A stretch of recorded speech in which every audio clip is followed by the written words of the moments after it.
Hello students, this is question number 1 from chapter 4 of NCERT class 9 science. In this question we have to compare the properties of electrons, protons and neutrons. तो देखिए आपको electron, proton और neutron की properties को compare करना है।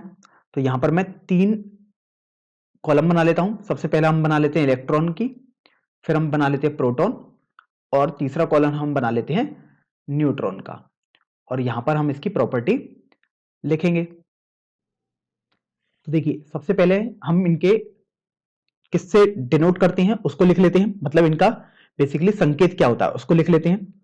तो electron को हम कुछ इस तरीके से रिप्रेजेंट करते हैं, प्रोटॉन को हम कुछ इस तरीके से रिप्रेजेंट करते हैं और न्यूट्रॉन को हम कुछ इस तरीके से रिप्रेजेंट करते हैं।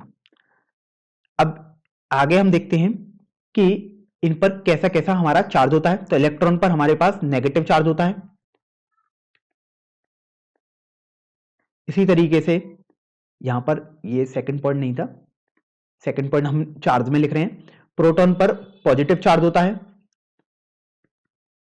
और न्यूट्रॉन पर कोई भी चार्ज नहीं होता, ना पॉजिटिव ना नेगेटिव, इसलिए हम इसे न्यूट्रल भी बोल देते हैं।